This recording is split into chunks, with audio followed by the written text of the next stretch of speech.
आपने जो बोला कि भागलपुर दंगे में नीतीश कुमार ने बड़ा इंसाफ किया, लेकिन नीतीश कुमार के ही टाइम में बिहार शरीफ में भी मदरसों को कि अम्बेडकर जी के मूर्ति पे आपने माल्यार्पण किया, जेपी जी के मूर्ति पे आपने किया, लेकिन मौलाना मजरुल हक साहब का सीवान में नहीं है, लेकिन उनका घर तो है, क्षेत्र है रघुनाथपुर बढ़रिया।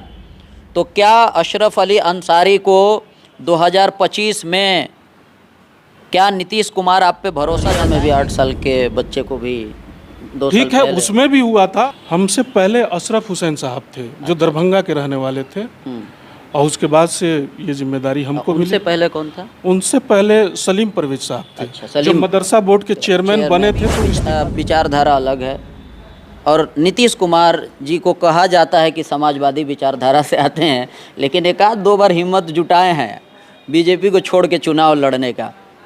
तो समाजवादी विचारधारा से रिलेटेड जो पार्टी है उनके साथ आप लोग क्यों नहीं समझने की कोशिश करेंगे कि नीतीश कुमार ने इतना सारा काम किया, तो मुसलमान वोट क्यों नहीं देता है? आप तो जनसुराज को, प्रशांत किशोर को आप किस तरह से लेते हैं? स्वागत है। आप सबको पता है अलग अंदाज का एक स्पेशल प्रोग्राम है। सीवान, गोपालगंज, छपरा, वैसे नेता, वैसे पॉलिटिशियन, वैसे एजुकेशन के फील्ड में जिनका योगदान है सीवान गोपालगंज को आगे बढ़ाने में, वैसे लोगों के पास हम लोग जाते हैं, उनकी बातों को हम लोग समझने की कोशिश करते हैं। अभी फ़िलहाल हमारे साथ अशरफ अली अंसारी साहब हैं, अपने ही सीवान ज़िला के रहने वाले हैं, और जदयू के कुछ दिन पहले, 15-20 दिन पहले अल्पसंख्यक के प्रदेश अध्यक्ष बनाए गए हैं, और अपने ही सीवान के रहने वाले हैं। इनके बारे में हम लोग जानने की कोशिश करेंगे, और थोड़ा सा क्योंकि माइनॉरिटी से आते हैं, और हम लोग ज़्यादातर जो दलित, अल्पसंख्यक, माइनॉरिटी है उनकी बात हम लोग करते हैं, क्योंकि लिमिटेड रिसोर्सेस है, तो जितना हो सकता है वहाँ तक हम लोग पहुँचने की कोशिश करते हैं।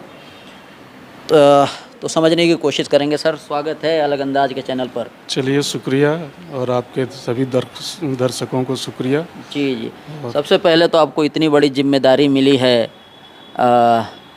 क्योंकि सीवान पूरे बिहार में 29 ज़िला है, और 29 ज़िला में कोई सीवान का अगर अल्पसंख्यक प्रदेश अध्यक्ष जदयू का बनाया जाता है तो वाकई सीवान के लिए खुशी की बात है, गर्व की बात है। हमारी टीम की ओर से बहुत बहुत मुबारकबाद।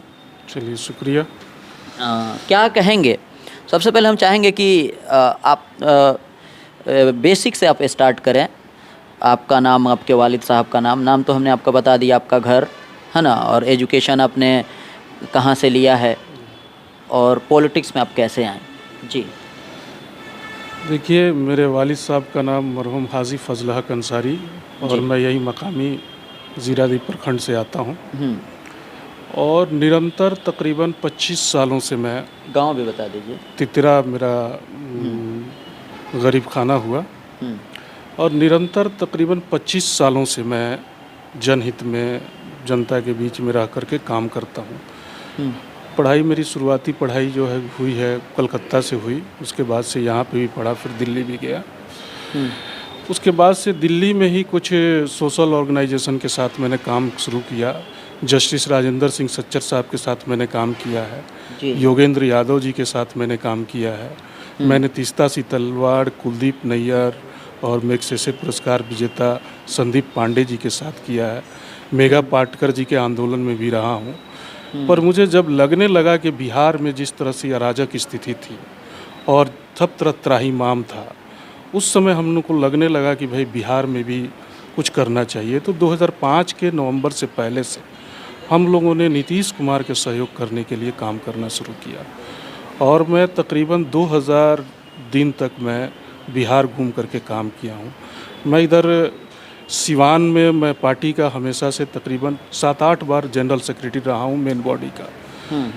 विजय चौधरी जी हमारे जब प्रदेश अध्यक्ष थे, उन्होंने पहली बार मुझे 2010 में प्रदेश का महासचिव बनाया था, और वशिष्ठ नारायण सिंह, जिनको हम प्यार से दादाजी हम लोग कहते हैं, हम लोग बहुत बड़े समाजवादी नेता हैं, उनकी हर कमेटी में मैं जनरल सेक्रेटरी रहा हूँ। कई ज़िलों के प्रभारी के रूप में मैंने काम किया है, अल्पसंख्यक के प्रभारी के रूप में भी काम किया है। 2009 में लोकसभा के स्टार प्रचारक के रूप में मैंने काम किया है 10 में, और तमाम जहाँ पे भी मुख्यमंत्री जी का कार्यक्रम होता है देश में, जब हम लोगों को पार्टी कहती है हम लोग जाते हैं, सारे उपचुनाव में हम लोग काम करते हैं। कोई ऐसा ब्लॉक नहीं है जिसका कार्यकर्ता मुझे नहीं पहचानता है, मैं उसको नहीं पहचानता हूँ। बिहार में ये स्थिति है। और मैं जो मुझे पार्टी ने ये दायित्व दिया है, मैं कैंप करके काम करने में विश्वास रखता हूँ।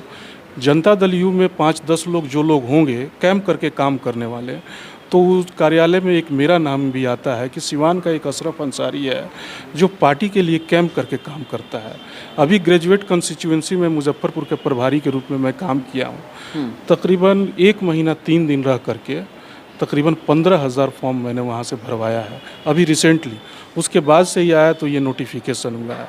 और जो माननीय मुख्यमंत्री जी और प्रदेश अध्यक्ष हमारे उमेश सिंह कुशवाहा जी, माननीय राष्ट्रीय कार्यकारी अध्यक्ष संजय झा जी और पार्टी के वो सभी वरिष्ठ नेता गांधी जी और लोग, उन्होंने जो मेरे काम को देख करके जो मुझ पर विश्वास जताया है, मैं निश्चित तौर पे मैं एक दिन घर पे नहीं बैठूंगा। आज भी मैं, जब से मेरा नोटिफिकेशन हुआ है, मैं 16 दिन पे आज सिवान, 17 दिन पर आज सिवान लौटा हूँ। और मैं अपने साथियों के साथ, और हमारे राष्ट्रीय महासचिव मनीष वर्मा जी आ रहे हैं कार्यकर्ता समागम करने के लिए, संवाद करने के लिए। उस कार्यक्रम में शामिल होने के लिए मैं आया हूँ। तभी हमारे साथियों ने तरवारा में, बैसाखी में इधर हमारा स्वागत किया कि भाई सिवान के लिए गर्व की बात है कि पहली बार कोई अक़लियत का प्रदेश अध्यक्ष बना है। फिर मैंने सिवान का मैंने डॉक्टर अपने जयप्रकाश नारायण यादव जी के उस पर माल्यार्पण किया है। डॉक्टर राजेंद्र प्रसाद जी के मूर्ति पे माल्यार्पण किया है। डॉक्टर अंबेडकर के मूर्ति के ऊपर माल्यार्पण हुआ है। मेरा ये इरादा था कि अगर मौलाना मजरुल हक साहब की कोई होती तो मैं उन पे भी जाता, और भी जो हमारे सिवान के महापुरुष हैं तो मैं उनके यहाँ पे भी जा कर के और अल्लाह ताला से दुआ करूँगा कि अपनी कौम की खिदमत का काम मुझसे ले ले, गुरबा मसाकीन फ़ुकरा का काम ले ले। और नीतीश कुमार जी ने जो अक़लियत के लिए काम किया है, सच मायने में देखा जाए तो इस अल्पसंख्यक समाज के लिए उन्होंने जन्नत बना दिया है। और इंसाफ के साथ तरक्की, अमन और तहफ़्फ़ुज़ के साथ उन्होंने, मेरा एक स्लोगन है, इंसाफ के साथ तरक्की, अमन, तहफ़्फ़ुज़ का पैगाम नीतीश कुमार का अक़लियत के नाम। मैं अपने समाज से कहना चाहता हूं कि नीतीश कुमार जी आपका दिल खोल करके आपके लिए सारे आपके बुनियादी मसले हल करने के लिए काम कर रहे हैं। आपके मदरसों का मामला हो, आपके शिक्षा का मामला हो, आपके बच्चों का जो ड्रॉप आउट हो जाता था उसका मामला हो, या आपके जो तालीमी मरकज़ 35 लाख बच्चे बाहर रहते थे स्कूल से, उसमें 34.5 लाख बच्चों को स्कूल का रास्ता दिखा दिया उन्होंने। जो अल्पसंख्यक समाज के जो दबे कुचले, बेबस, बेज़बान, कमज़ोर तबके के लोग थे, जो साधन संपन्न वर्ग के लोग तो अपने बच्चों को पढ़ाते हैं, जो कमज़ोर तबके के लोग हैं अपने बच्चों का, उनका 8वीं में देखते होंगे कि 8वीं में, 10वीं में, 12वीं में बहुत ड्रॉप आउट हो जाता था। क्रेडिट कार्ड जो वो स्टूडेंट क्रेडिट कार्ड के मर्द, सबको तरक्की का मौका मिल रहा है। और आप देखिए छात्रवृत्ति भी मिल रही है, उनको पोशाक भी मिल रहा है, 10,000 का एप्रिसिएशन भी मिल रहा है फर्स्ट डिवीज़न जो आता है। तो नीतीश, आप देखिए 5 रुपये में पॉलिटेक्निक की पढ़ाई हो रही है। तो जो भी बच्चा जहीन है और जो भी बच्चा पढ़ना चाहता है, पैसे के अभाव में माननीय मुख्यमंत्री नीतीश कुमार जी के राज में वो ऐसा नहीं है कि वो नहीं पढ़ सकता।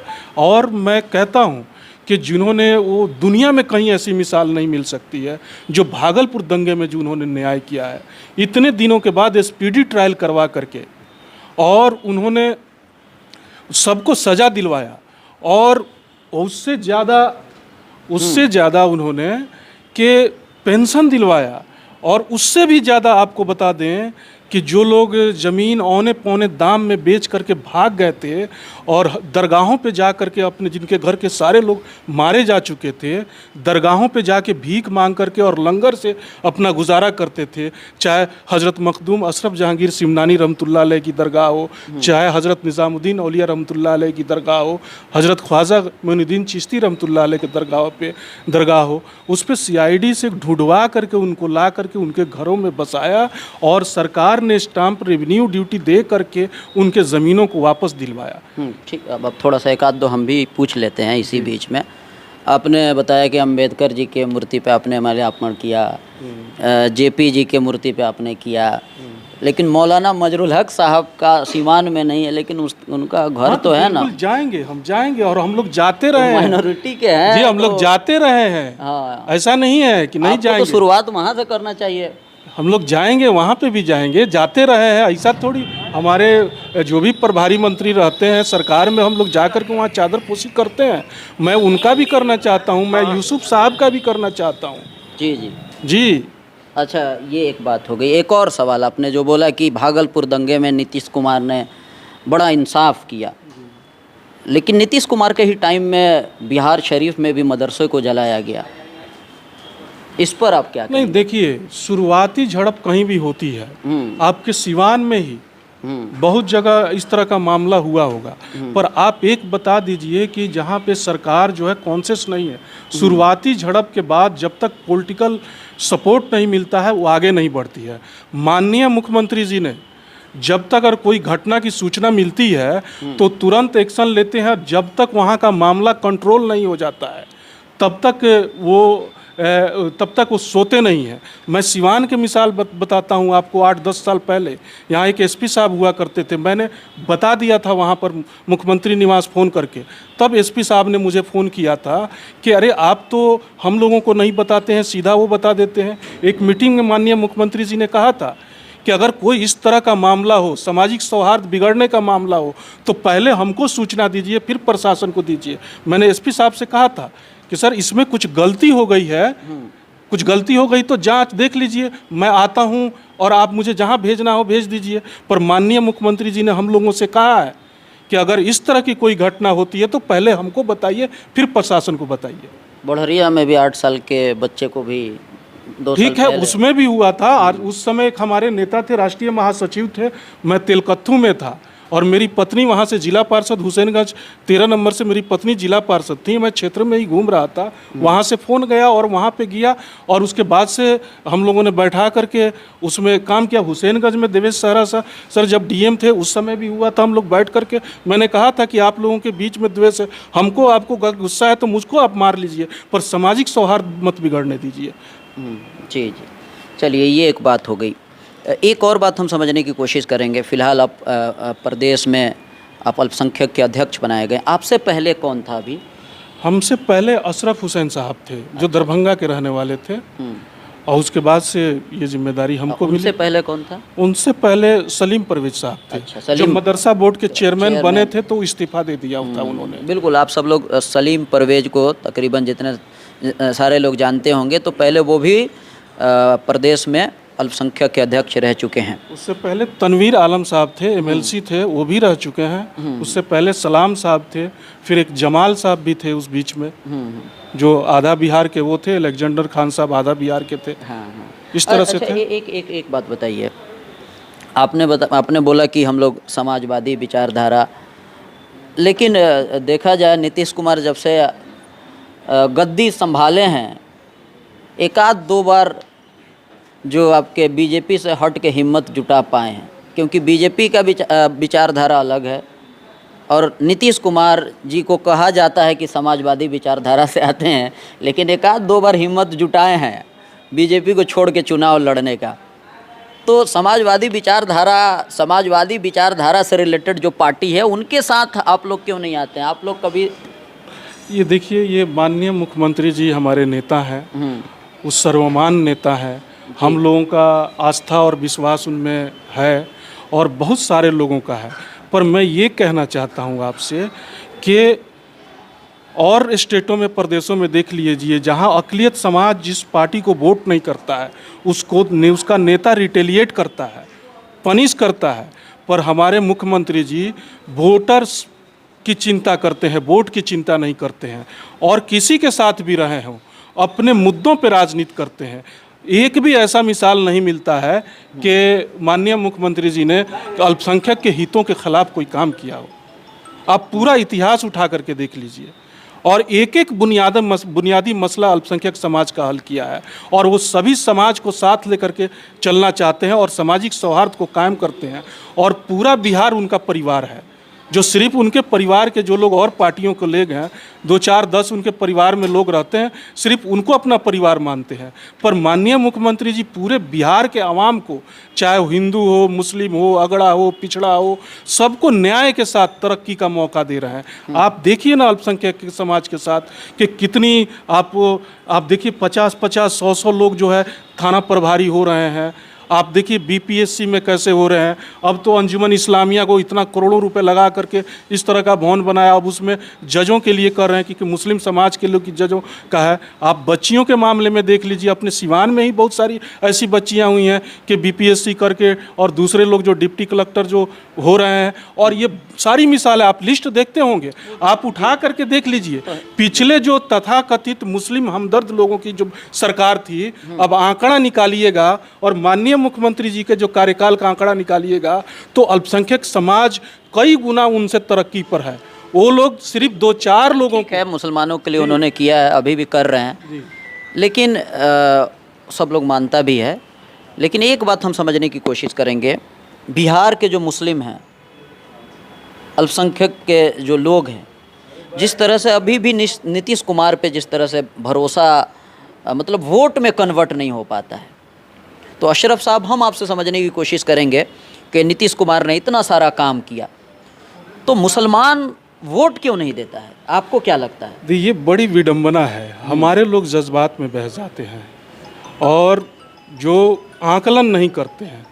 मैं दावे के साथ कह सकता हूँ, जिस दिन वो काम के आधार पर, आकलन के आधार पर आकलन करेंगे, तो निश्चित रूप से जिस मात्रा में वोट दूसरे दलों को देते हैं, उससे ज़्यादा मात्रा में वोट करना शुरू कर देंगे। और मैं आपके माध्यम से अपील करना चाहता हूँ अक़लियत समाज को कि हमारे नबी हज़रत मोहम्मद मुस्तफ़ा सल्लल्लाहु अलैहि वसल्लम ने कहा था कि मज़दूर की मज़दूरी जो पसीना सूखने से पहले मिलनी चाहिए। और एक और है कि एक बारी जंग में जो लोग जा रहे थे, तो सब लोगों ने हिस्सा डाला था। किसी सहाबी की बहुत ऊँटनी कमज़ोर थी, और सारे ऊँटनी जब जंग के बाद वापस आ गए थे, तो सबसे कमज़ोर ऊँटनी और सबसे फरबे वाला जो ऊँट था वो मौजूद था। तो आप सल्लल्लाहु अलैहि वसल्लम से पूछा कि हुजूर, इन्होंने एक ऊँटनी दिया था और सबसे मजबूत, बोला कि एहसान का बदला बढ़ करके देना चाहिए। उन्होंने एक कमज़ोर ऊँटनी दिया था और आप सल्लल्लाहु अलैहि वसल्लम ने उनको एकदम मोटा ताज़ा फरबा ऊँट उनको वापस किया। और मैं यही अक़लियत समाज से कहना चाहता हूँ कि आप उस मात्रा में वोट नहीं दिए हैं, पर बताइए कि आपके हितों के खिलाफ एक काम माननीय मुख्यमंत्री जी ने किया है। और मज़दूर की मज़दूरी पसीना सूखने से पहले मिलना चाहिए। अगर माननीय मुख्यमंत्री श्री नीतीश कुमार जी आपके लिए मज़दूरी किए हैं, आपके लिए काम किए हैं, जैसा कि आप ही कह रहे हैं कि सारे अक़लियत समाज के लोग कहते हैं, फिर इसलिए आप लोग क्यों नहीं वोट देते हैं? गिनती के 4-5 खानदानों को वो दूसरी पार्टी जो है कुछ तरजीह दे करके पूरे मुसलमानों के अधिकार को रौंद रही है, फिर भी हमारे लोग इस बात को क्यों नहीं समझ पाते हैं? एक और बात समझने की कोशिश करेंगे, वीडियो लंबा हो रहा है, क्योंकि बहुत सारे जो मुस्लिम ही नहीं और भी जो फॉरवर्ड क्लास के भी जो लोग हैं जनसुराज से जुड़ रहे हैं।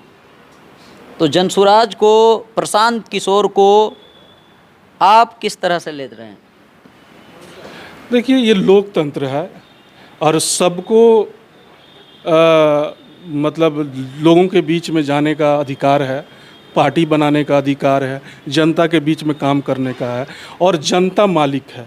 अल्लामा इकबाल साहब ने कहा था कि एक मर्द फिरंगी ने इसरार किया फास, दाना इस राज को खोला नहीं करते। जमहूरियत एक तर्ज़ हुकूमत है जिसमें बंदों को गिना करते हैं, तौला नहीं करते हैं। जनता, आवाम जो है लोकतंत्र में मालिक है, सब लोगों को अधिकार है और आवाम फैसला करेगी। अच्छा, ठीक है, चलिए, इस पर हमने आपकी प्रतिक्रिया ले लिया। एक और सवाल हमको अभी याद आ गया। आपने बोला कि नीतीश कुमार जी माइनॉरिटी के लिए इतना सारा काम किए हैं, जिसकी जितनी हिस्सेदारी उसकी उतनी भागदारी। 8 विधानसभा सीवान में आता है, 2 माइनॉरिटी बहुल क्षेत्र है, रघुनाथपुर, बढ़रिया। तो क्या अशरफ अली अंसारी को 2025 में क्या नीतीश कुमार आप पे भरोसा जताएंगे कहीं एक जगह से या कहीं से भी आपको टिकट मिलेगा? देखिए हमारे सारे साथी जानते हैं, इस्लामिया कॉलेज में एक बैठक हुई थी और उसमें हमारे बहुत सारे पार्टी के सीनियर नेता आए थे। मैंने उसमें इस बात को कहा था कि 24 सीट है सारण कमिश्नरी में और एक भी जो है अभी तक अल्पसंख्यक समाज की मीटिंग थी 2018 के अक्टूबर में, और मैंने इस बात को कहा था, उसी का नतीजा है कि अल्ताफ़ आलम राजुल को मढ़ौरा से लड़ाया गया और वो रघुनाथपुर की सीट थी, एन केन प्रकेण कारण अल्ताफ़ राजू को लड़ाया गया, किसी कारणवश वहाँ वो हार गए।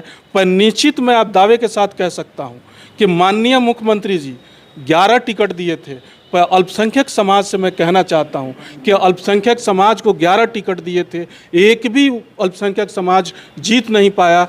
दूसरी पार्टी से ला करके वो चाहते तो किसी दूसरे को अल्पसंख्यक कल्याण मंत्रालय दे सकते थे, पर माननीय जमा खान साहब को पार्टी में बुला करके और उनको माननीय मंत्री बनाया अल्पसंख्यक कल्याण को। तो इसलिए मैं कहता हूँ कि अरे कुछ आगे बढ़िए, आप कुछ आगे बढ़िए। नीतीश कुमार तो अपना दरवाज़ा खोले हुए हैं, जरूर हक हिस्सेदारी को वो देते हैं और वो दबे कुचले बेबस बेज़बान लोगों की आवाज़ को बुलंद करते हैं, उनके अधिकारों को देते हैं। मैं उम्मीद करता हूं कि सारण कमिश्नरी में ज़रूर प्रतिनिधित्व मिलेगा।